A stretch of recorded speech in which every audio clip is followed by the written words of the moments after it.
a book that will shock some of you, Revealing America's Dark-Skinned Past, Volume 2, The Columbian Era. Red Silver Fox Thunderbird. Let's go inside the book.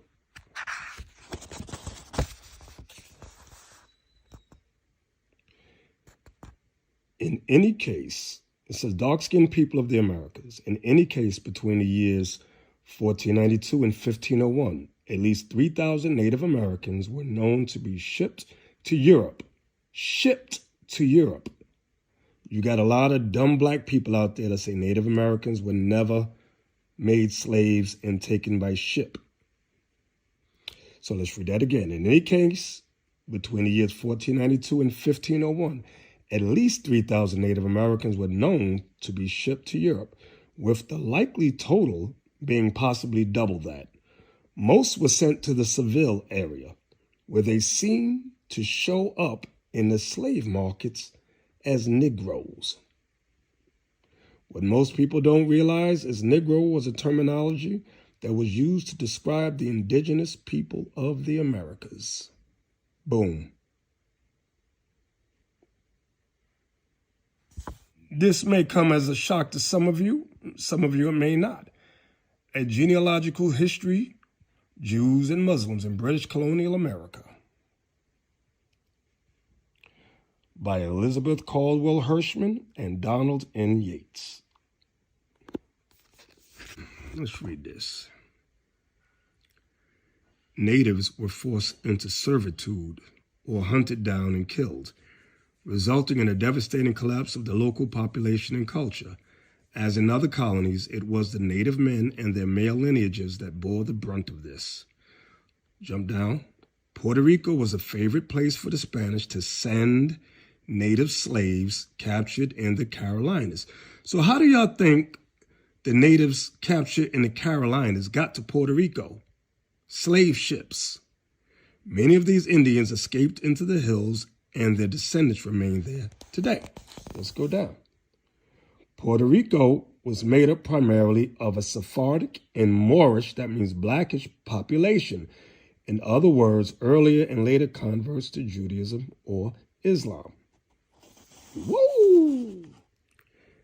There are indications that this secret colony was not so secret.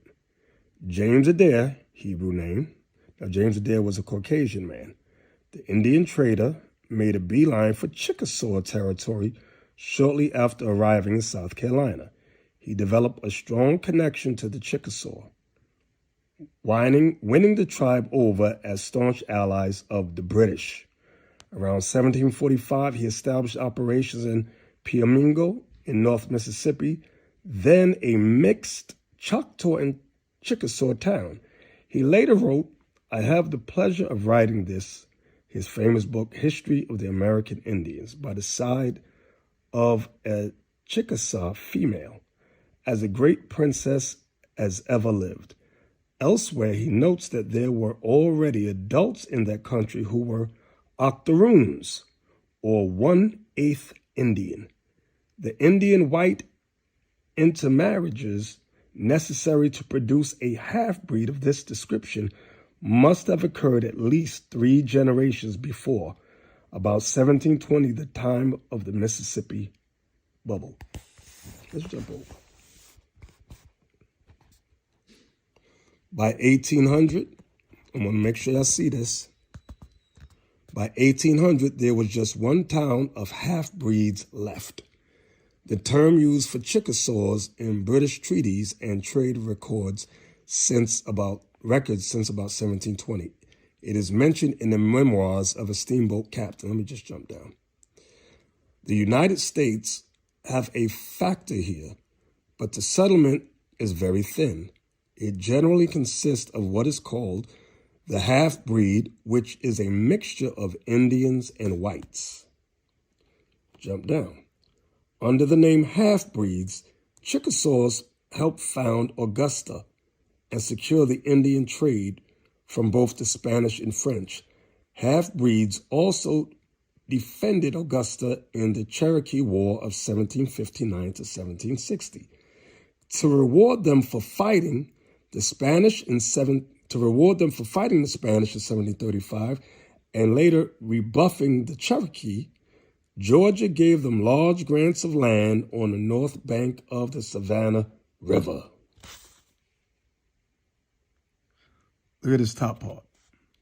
The half-breeds, mixed Chickasaws, Jews, that's Amalek, and Gypsies held these plantations until the 1790s. Today, the descendants of this colony in North Augusta, South Carolina, compose one of the largest Romani, Gypsy, communities in the United States. Perhaps a vestige of William Law's pool of settlers. Y'all see that right there? Do y'all see that right there? Do y'all see that right there? Whew, half-breeds. Nature knows no color line. Research into the Negro ancestry in the white race by J.A. Rogers.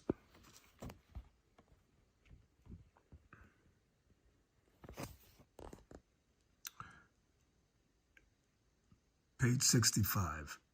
As regards Christian Spain and Portugal, Negroes were imported in droves from 1440 until the abolition of slavery in Portugal in 1773. Already before the discovery of America, says Fernando Ortiz, several thousands of Negro slaves had been expatriated from Senegal, Guinea, and the Congo, and were working in Lisbon and Algarves, in Seville, and in all Andalusia.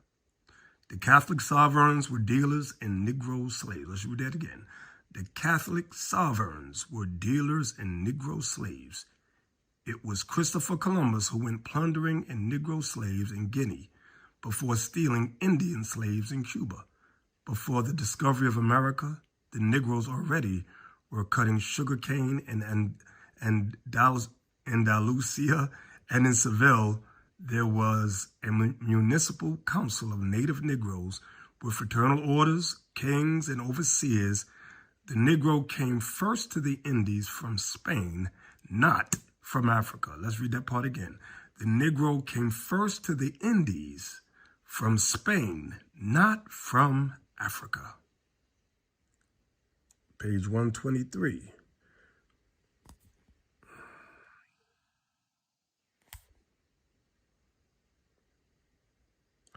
Waite says, let me zoom in, right? Waite says an interesting gradation of all shades down to the black is exhibited by the Jews.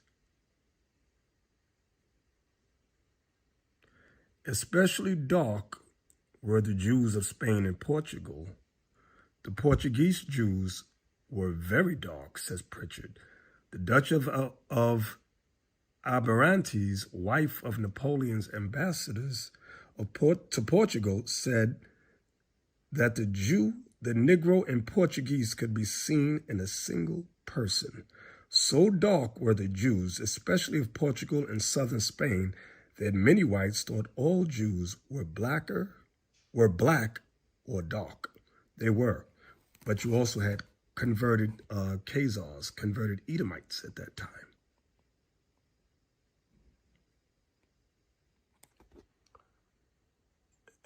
An ancestress of George VI of England. You can see that this is a black woman. Queen Charlotte Sophia, consort of George III and grandmother of Queen Victoria, from a portrait by Thomas Free, 1719 to 1762. She was a German princess, black woman. So this is some of the nobility that J.A. Rogers discovered when he toured Europe with his second wife. His first wife had passed, his black wife had passed. He then married a white woman who got him access to all this information. Negroes and coats of arms of noble families. Look at this, 1536, 1557, black. This was a German family. Note the bishop's mitre or meter.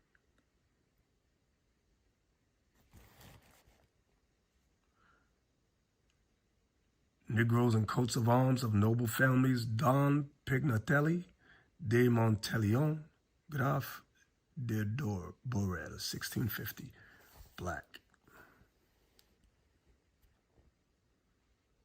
Do y'all see this? Nicodemus, Hermann, German. Note the Negroes lower with crowns and the bishop's mitres. Or mitres, how we pronounce that word. Negroes in coats of arms of noble families, Carl August. Notice the black faces with the crowns. Now this is information that white scholars refuse to show. They know about this, but they refuse to show it. Why? Because you might wake up to your true nobility.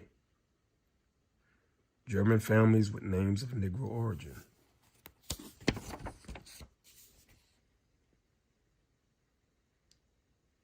See that?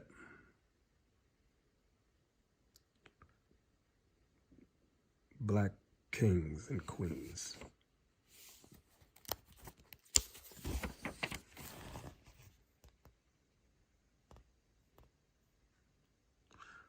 Of course, the blacks weren't just the Jews. The Jews weren't just black in Spain and Portugal.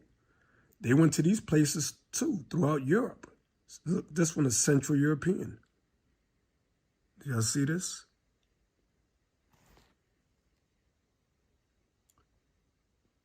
Are you taking a good look?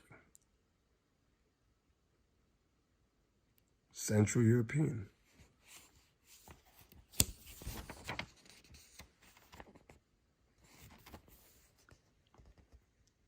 Negroes in coats of arms of noble families. Let's look at some more. Look at all the black faces. Moor. This is how they spelled it. M-O-H-R at one time.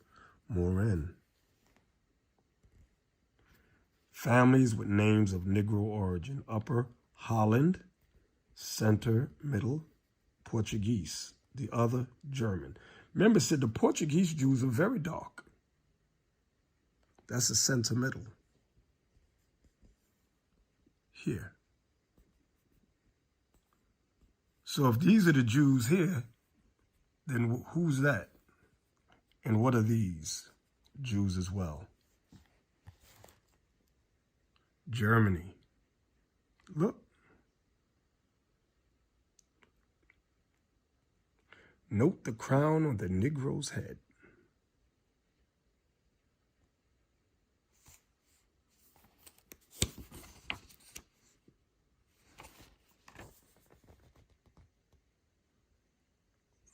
Look at this, Schwartz. That's a German word for black. Schwartz. Look at this.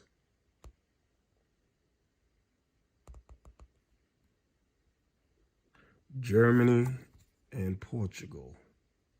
Remember, he said the Portuguese Jews were so dark, they thought all Jews were black, which they were. But look, you got some others here that started to creep in. Look, black, black, white, white. You see this, right? So guess what was happening around here? We allowed them into our armies and militaries, and they began to take over at some point in time. St. Peter, black. St. Peter with the keys to the kingdom, black. Center left, arms of Aragon, Spain, center left. That's Spain.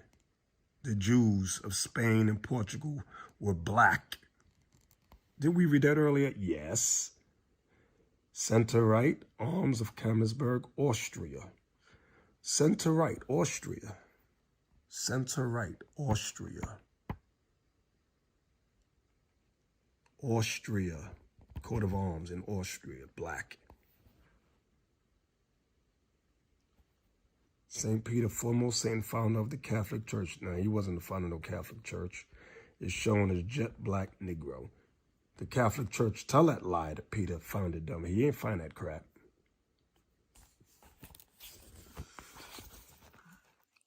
Looky here. Notice we're slaves to these white people, but what's more important is the area. Do y'all see that right there? Russia. Left Catherine the Great and her Negro Page by Lampy. Right, Countess Julia Samilov by Karl Brulov. Do y'all see us? What they call a page is a slave. Do y'all see that right there? Do y'all see the black boy right there? Do y'all see the black boy right there? Where is this at? Russia. So y'all trading, especially in Africa, y'all trading one slave master. You say, you don't want France or America, but you want Russia. Y'all simple as hell. Y'all in Africa are simple as hell. Look, Negroes and coats of arms of noble families. Look at all these black people that were discovered ruling. Let's see where. French, Dutch, and Belgian families with names of Negroes. Do y'all see how many families we ruled? Dutch, the French, we ruled in Deutschland, the Netherlands, and Belgian families. Do y'all see all them black faces? Negroes and coats of arms. Look at this, more.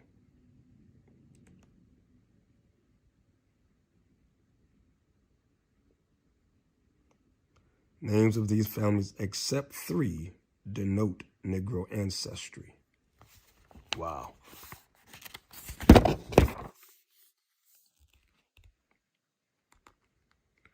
Negroes and coats of arms of noble families. Look at all these faces, black faces. Let's see where. French, Italian, Spanish, Polish families. See, this is why they're all in cahoots. They all are confederate against us, ever waking up to this truth.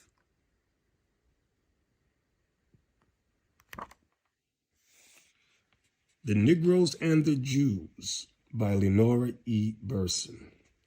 Now, this was a white woman. Let's see what this white woman wrote. I'm on page 212.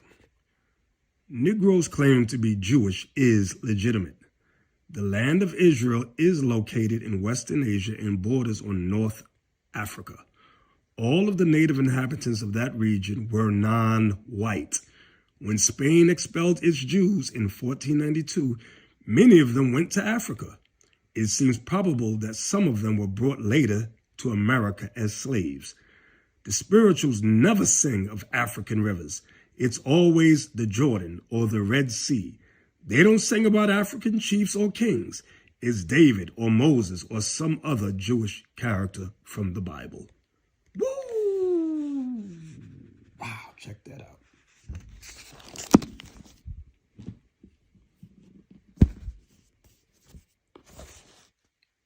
All right.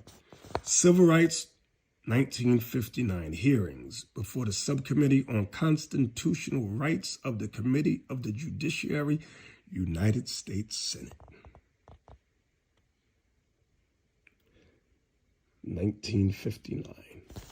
We're going to go to page 817. Page 817, American Negro Problems.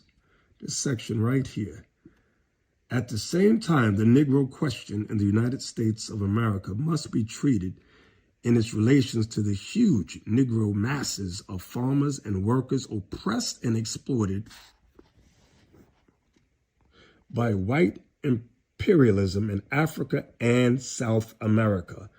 The Negroes of the United States are the most advanced section of the Negro population of the world and can play a decisive part and can play a decisive role in helping and leading the liberation movement of the Negro colonies. Within the Negro population of the United States, The Negro working class is destined to be the vanguard of all liberation movements and may become the vanguard of the liberation movement of the Negro peasant masses on all international scale. Now you know why they took out Marcus Garvey. Now you know why they took out Malcolm X. Now you know why they took out Martin Luther King Jr., Medgar Evers. The rise of a black Messiah. But let's go on.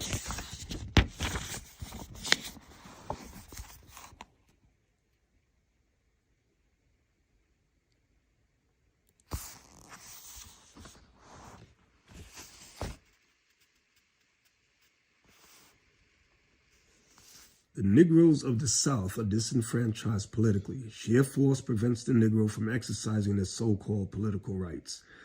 Lynch law is a law over the Negroes. The terror of the Ku Klux Klan is the Constitution for the Negroes. Most infamous segregation policies prevail everywhere against them. The white masters tried to reduce the Negroes to illiteracy. Let's jump down. I'm going to start here. The super profits extracted from, let me read that again. The super profits extracted from the Negro colony are one of the most important sources of the growth of American imperialism. The oppression of the Negro race is one of the most important bases of the government apparatus of American capitalism. Wow.